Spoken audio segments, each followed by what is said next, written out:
Offer തട്ടിപ്പിന്റെ പാതിവില തട്ടിപ്പിന്റെ പിന്നാമ്പുറങ്ങളാണ് റിപ്പോർട്ടർ TV അന്വേഷിച്ചുകൊണ്ടിരിക്കുന്നത്. കൊല്ലത്ത് നിന്നും മുഹമ്മദ് നൗഫൽ എന്ന ഒരു പ്രൊമോട്ടർ നമുക്കൊപ്പം ചേരുകയാണ്. ഇന്ന് പിറന്നാളാണ് മുഹമ്മദ് നൗഫലിൻ്റെ. പക്ഷേ പിറന്നാളായിട്ട് പോലും പുറത്തു പോകാൻ മുഹമ്മദ് നൗഫലിന് കഴിയുന്നില്ല എന്നാണ് ഞാൻ മനസ്സിലാക്കുന്നത്. കൊച്ചിയിലെ ലേമറിഡിയനിലേക്ക് ക്ലാസ്സിന് പങ്കെടുത്തിരുന്നു. 86 ലക്ഷമാണ് മുഹമ്മദ് നൗഫൽ വഴി ഈ കോൺഫെഡറേഷനിലേക്ക് എത്തിയത്. പലരും ഭീഷണിപ്പെടുത്തുന്നുണ്ട്, നാട്ടിൽ കളിയാക്കലുണ്ട് എന്നാണ് മുഹമ്മദ് നൗഫൽ പറയുന്നത്. മുഹമ്മദ് നൗഫൽ നമുക്കൊപ്പം ചേരുന്നു. Muhammad Naufal, happy birthday Muhammad Naufal. എനിക്കറിയാം മുഹമ്മദ് നൗഫൽ അടക്കമുള്ള ഒരുപാട് പ്രൊമോട്ടർമാർ വളരെ ബുദ്ധിമുട്ടുള്ളൊരവസ്ഥയിലാണ് ഇപ്പോൾ നിൽക്കുന്നത്. എനിക്ക് 2-3 ചോദ്യങ്ങളേ ഉള്ളൂ, ഞാൻ അധികം ബുദ്ധിമുട്ടിപ്പിക്കില്ല. ഒന്ന്, മുഹമ്മദ് നൗഫൽ ആരെ പറഞ്ഞിട്ടാണ് ഈ സീഡിൻ്റെ പ്രൊമോട്ടറായി പ്രവർത്തിച്ചു തുടങ്ങിയത്?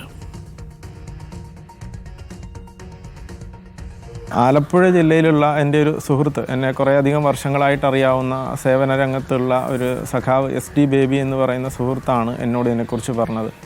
അപ്പോൾ നമ്മളിപ്പോൾ നിലവിൽ ചെയ്തുകൊണ്ടിരിക്കുന്ന ചാരിറ്റി പ്രവർത്തനങ്ങളിൽ ആരെങ്കിലുമൊക്കെ നമുക്ക് സഹായിക്കാൻ വേണ്ടി ഫണ്ട് തന്നാൽ മാത്രമേ, അത് ഉപയോഗിച്ച് മാത്രമേ നമുക്ക് സഹായിക്കാൻ പറ്റുന്നുള്ളൂ. അപ്പോൾ ഇങ്ങനത്തെ ഒരു സംവിധാനത്തിലേക്ക് വരുമ്പോൾ കുറേ അധികം ആളുകൾക്ക് വീട്ടുപകരണങ്ങൾ, അതുപോലെ ലാപ്ടോപ്പ്, വിദ്യാർത്ഥികൾക്ക് ലാപ്ടോപ്പ്, ഇതൊക്കെ അവർ നൽകുന്ന കോൺട്രിബ്യൂഷൻ്റെ ബാക്കി പകുതി നമ്മുടെ സൊസൈറ്റിയിൽ, സർദാർ പട്ടേൽ ഇൻസ്റ്റിറ്റ്യൂട്ട് എന്ന് പറയുന്ന സൊസൈറ്റിയിൽ, നാഷണൽ NGO കോൺഫെഡറേഷൻ്റെ കീഴിൽ പ്രവർത്തിക്കുന്ന സൊസൈറ്റിയിൽ നിന്ന് CSR ഫണ്ട് കളക്ട് ചെയ്ത് അവരടച്ചിട്ട് ഇങ്ങനെ കൊടുക്കാൻ പറ്റും. ആലപ്പുഴ ജില്ലയിൽ അദ്ദേഹം ജില്ലാ കോർഡിനേറ്ററാണ്. നിരവധി ആളുകൾക്ക് അത്തരത്തിൽ സഹായിക്കാൻ കഴിഞ്ഞിട്ടുണ്ട്. എന്ന് മുതലാണ് മുഹമ്മദ് നൗഫൽ ഈ സീഡ് സൊസൈറ്റിയുടെ പ്രൊമോട്ടറായി പ്രവർത്തിച്ചു തുടങ്ങിയത്? എന്ന് മുതൽ? കഴിഞ്ഞ 2024 ജാനുവരിയിലാണ് ഇതിൻ്റെ ഇത് രജിസ്ട്രേഷനുമായിട്ട് ബന്ധപ്പെട്ടുള്ള കാര്യങ്ങൾ ചെയ്യുന്നതും. ജില്ലാ പ്രൊമോട്ടർ ആയിട്ടുള്ള ഗീത എന്ന് പറയുന്ന വ്യക്തി എന്നെ സമീപിച്ച് അവർ തന്നെയാണ് ഇതിൻ്റെ ബൈലോ കാര്യങ്ങളെല്ലാം കംപ്ലീറ്റ് ചെയ്തിട്ടുള്ളത്. അങ്ങനെ മാർച്ച് മാസത്തിൽ ഇത് രജിസ്ട്രേഷൻ നമുക്ക് കിട്ടുന്നുണ്ട്. ആദ്യത്തെ പ്രോജക്റ്റ്, തയ്യൽ മെഷീൻ്റെ പ്രോജക്റ്റ് നമുക്ക് കിട്ടുന്നത് മെയ് മാസത്തിലാണ്. അപ്പോൾ ആ മെയ് മാസത്തിൽ ആദ്യത്തെ പ്രോജക്റ്റ് കിട്ടുമ്പോൾ അന്നാണ് നമ്മൾ ഈ സൊസൈറ്റിയെക്കുറിച്ചും ഇതിനെക്കുറിച്ചൊക്കെ പബ്ലിക് ആക്കുന്നത്. ആ ഒരു പ്രോജക്റ്റ് കിട്ടിയപ്പോൾ ആളുകൾക്ക് 50% നിരക്കിൽ തയ്യൽ മെഷീൻ, അത് സാധാരണ മെഷീൻ 7200 രൂപ തൊട്ട് 2 ലക്ഷം രൂപ വരെയുള്ള 6 മോഡലോളം മെഷീൻസാണ് അവർ ബ്രോഷർ തന്നിട്ടുണ്ടായിരുന്നത്. അതനുസരിച്ച് നമ്മളത് ഗ്രൂപ്പുകളിൽ ഇങ്ങനെ അനൗൺസ് ചെയ്യുന്നു. അത് ആളുകൾ അതിൽ അട്രാക്റ്റഡ് ആയിട്ട് ഇങ്ങനെ വരാം. അങ്ങനെ മെമ്പർഷിപ്പ് എടുത്തു. 256 തയ്യൽ മെഷീന് പൈസ മുഴുവൻ തയ്യൽ മെഷീനും കൊടുക്കാൻ പറ്റി. തയ്യൽ മെഷീൻ മാത്രമല്ല, അതിൻ്റെ കൂടെ 46 പേർക്ക് മോട്ടർ ഉണ്ടായിരുന്നു, അത് മുഴുവനും കൊടുക്കാൻ പറ്റി. അതിനുശേഷം അതിൻ്റെ ഇടയിൽ തന്നെ ഈ പ്രൊമോട്ടറായിട്ട് പ്രവർത്തിക്കുമ്പോൾ ഓണറേറിയം കിട്ടിയിരുന്നോ? ഓണറേറിയം എന്തെങ്കിലും? നമ്മളോട് തുടക്കത്തിൽ 5000 രൂപ ഓണറേറിയം ഉണ്ടെന്ന് പറഞ്ഞിരുന്നു. പക്ഷേ നമ്മളത് പ്രതീക്ഷിച്ചല്ല. കാരണം ഞാൻ കുറേ അധികം വർഷങ്ങളായിട്ട് ചാരിറ്റി പ്രവർത്തന രംഗത്തുള്ള ആളാണ്. അപ്പം ഒരിക്കലും ഞാനോ എൻ്റെ കൂടെയുള്ളവരോ ആ ഓണറേറിയം പ്രതീക്ഷിച്ചല്ല ഇതിനകത്ത് പ്രവർത്തിച്ചത്. അതിൻ്റെ ഏറ്റവും വലിയ ഉദാഹരണമായിട്ട് പറയാം, നമുക്ക് ഈ ഓണറേറിയം തരാമെന്ന് പറഞ്ഞിട്ടും തരാതിരിക്കുകയും പിന്നീട് കുറച്ച് കഴിഞ്ഞപ്പോൾ നമ്മളുടെ സീഡ് സൊസൈറ്റിയിൽ മെമ്പർഷിപ്പ് വഴി വന്നിട്ടുള്ള തുകയിൽ നിന്നും ആ ഓണറേറിയം ഓരോ മാസത്തെ എഴുതിയെടുത്തോളാൻ ഞങ്ങളോട് പറയുകയും ചെയ്തു. പക്ഷേ നാളിതുവരെ ഞങ്ങൾ ഓണറേറിയമായി 1 രൂപ പോലും എഴുതിയെടുത്തിട്ടില്ല. അത് നമ്മുടെ ബാങ്ക് ഒരു പൈസ പോലും ഈ സീഡ് സൊസൈറ്റിയിൽ നിന്ന് മുഹമ്മദ് നൗഫൽ കൈപ്പറ്റിയിട്ടില്ല, 1 രൂപ പോലും ഇല്ല. 1 രൂപ പോലും നമ്മൾ ഇതിനകത്തുനിന്ന് ഞാനോ എൻ്റെ കൂടെയുള്ളവരോ എഴുതിയെടുത്തിട്ടില്ല.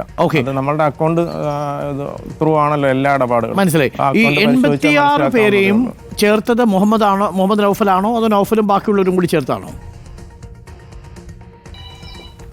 അല്ല, മുഴുവൻ നമ്മുടെ ഈ ഓച്ചിറ ബ്ലോക്കിന് പരിധിയിലുള്ള മുഴുവൻ പഞ്ചായത്തുകളും പിന്നെ അതുപോലെ മുനിസിപ്പാലിറ്റി ഉൾപ്പെടെയുള്ള മുഴുവൻ അടുത്തു നിന്നാണ് ഈ 86 ലക്ഷം രൂപയുടെ പ്രോജക്റ്റിലേക്ക് പൈസ അടച്ചിട്ടുള്ളവർ. അത് തന്നെ ലാപ്ടോപ്പും തയ്യൽ മെഷീനും ഒക്കെ കിട്ടിയവരുണ്ട്. എത്ര പേർക്ക് ഈ സ്കൂട്ടർ കിട്ടാനുണ്ട് മുഹമ്മദ് നൗഫൽ ചേർത്തവരിൽ? നമ്മൾ ആകെ 118 പേരുടെയാണ് 2 വീലർ രജിസ്ട്രേഷൻ നടന്നിട്ടുള്ളത്, മീൻസ് ആപ്ലിക്കേഷൻ വന്നിട്ടുള്ളത്. അതിൽ 24 പേരുടെ ഫണ്ട് എനിക്ക് തിരിച്ചു കൊടുക്കാൻ പറ്റിയത് നമ്മുടെ സൊസൈറ്റിയുടെ അക്കൗണ്ടിലേക്ക് വന്നതുകൊണ്ടാണ്. ബാക്കിയുള്ള 94 പേരുടേതും കൊടുക്കാനുള്ളതാണ്. അപ്പോൾ ഏത് ഫണ്ടിലേക്കാണ് പോയത്? ആ 94 പേര് ഏത് സൊസൈറ്റിയിലേക്കാണ് അടച്ചത്?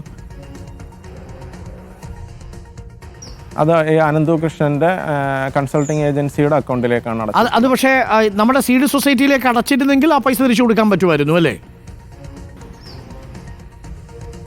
കൊടുക്കാൻ പറ്റുമായിരുന്നു. നിങ്ങളുടെ സീഡ് സൊസൈറ്റിയിലേക്ക് പണം തന്നാൽ ആ പണം എങ്ങോട്ടാണ് പിന്നെ പോകുന്നത്?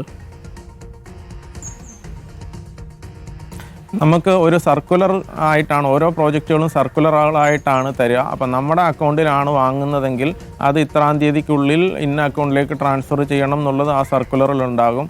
അതനുസരിച്ച് ഓർഡർ ഫോം അയക്കാനുള്ള കാര്യങ്ങളൊക്കെ ആയിട്ടാണ് നമുക്ക് ഈ സർക്കുലറുകൾ തരിക. അപ്പോൾ നമുക്ക് 4 കൺസൾട്ടിങ് ഏജൻസി അക്കൗണ്ടുകളാണ് നമുക്ക് ഓരോ പ്രോജക്റ്റുകളായിട്ട് തന്നിട്ടുള്ളത്. Social B ventures, professional service innovation, grass root impact foundation. Okay, Muhammad നൗഫലിന്റെ സീഡ് സൊസൈറ്റിയിൽ തന്ന 24 പേരുടെയും പൈസ തിരിച്ചു കൊടുത്തിട്ടുണ്ട് അല്ലേ മുഹമ്മദ് നൗഫൽ?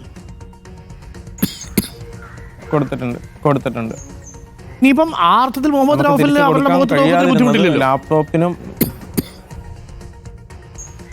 ഇല്ല, പക്ഷേ ലാപ്ടോപ്പിനും മൊബൈൽ ഫോണിനും നമ്മുടെ അക്കൗണ്ടിൽ പൈസ അടച്ചവരുടെ ക്യാഷ് നമുക്ക് പിറ്റേ ദിവസം തന്നെ ഓർഡർ ഫോം അയക്കണം എന്ന് അവർ നിർബന്ധിച്ചതിന്റെ പശ്ചാത്തലത്തിൽ ഈ പറഞ്ഞ അവരുടെ അക്കൗണ്ടിലേക്ക്, പ്രൊഫഷണൽ സർവീസ് അക്കൗണ്ടിലേക്ക് നമ്മൾ ട്രാൻസ്ഫർ ചെയ്ത് കൊടുത്തു. അപ്പോൾ അതിന്റെ ഒരു അത് മൊബൈൽ ഫോണിന്റെ 4,40,000. മൊബൈൽ ഫോണും ഉണ്ടോ ഈ പറയുന്ന സന്നദ്ധ സേവന പ്രവർത്തനത്തിലെ? മൊബൈൽ ഫോണും ഉണ്ടായിരുന്നു അല്ലേ? മൊബൈൽ ഫോൺ ഉണ്ടായിരുന്നു. സ്ത്രീകൾക്ക് നമുക്ക് നേരത്തെ 13 പേർക്ക് മൊബൈൽ ഫോൺ കിട്ടുകയും ചെയ്തിട്ടുണ്ടായിരുന്നു. മനസ്സിലായി. അപ്പോൾ ഇനിയിപ്പോൾ എത്ര രൂപയുടെ ബാധ്യതയുണ്ട് മുഹമ്മദ് നൗഫൽ പറഞ്ഞവർ ഇതിൽ ചേർന്നത് പ്രകാരം?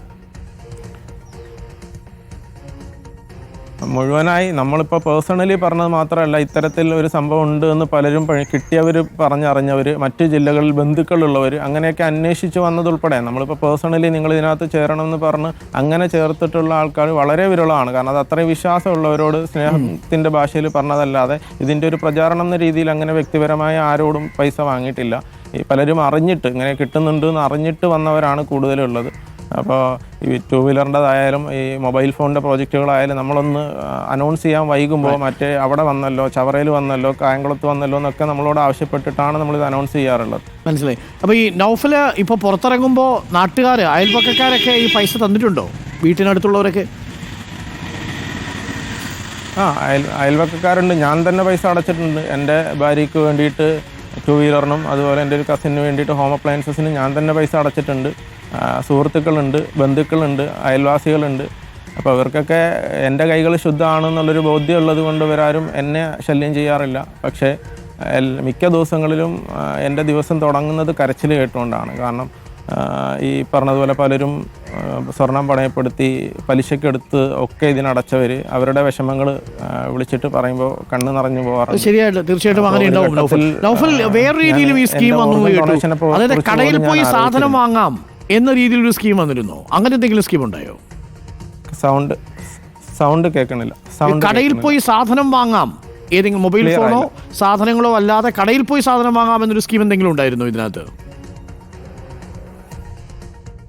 അല്ല, നമുക്ക് ഇടയ്ക്ക് വന്ന 2 പ്രോജക്റ്റുകൾ, 3 പ്രോജക്റ്റുകൾ, ഹോം അപ്ലയൻസസ്, ഓണക്കിറ്റ്, സ്കൂൾ കിറ്റ്, ഈ 3 പ്രോജക്റ്റുകളും ലോക്കൽ പർച്ചേസ് ആയിരുന്നു. അതിൽ സ്കൂൾ കിറ്റും ഓണക്കിറ്റും ഞാൻ തന്നെ ഏർപ്പാടാക്കിയ കടയിൽ നമുക്ക് പർച്ചേസ് കൂപ്പൺ കൊടുത്തിട്ടാണ് സ്കൂൾ കിറ്റ് വാങ്ങിയത്.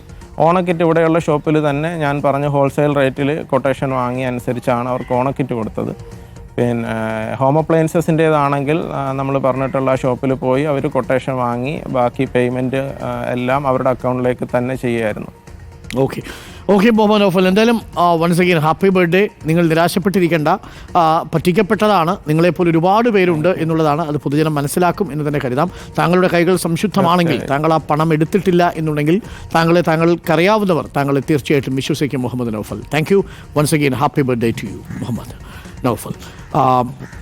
പ്രിയപ്പെട്ട പ്രേക്ഷകരെ, മുഹമ്മദ് നൗഫലിനെ പോലെ ഒരുപാട് മനുഷ്യർ എന്ത് കഷ്ടമാണല്ലേ എന്ന് നോക്കൂ. ഈ അനന്തകുമാറും അനന്തകൃഷ്ണനും അടക്കമുള്ള കോൺഫെഡറേഷൻ വഴി പറ്റിക്കപ്പെട്ട മനുഷ്യരുടെ കഥയാണ് നമ്മൾ കേട്ടുകൊണ്ടിരിക്കുന്നത്.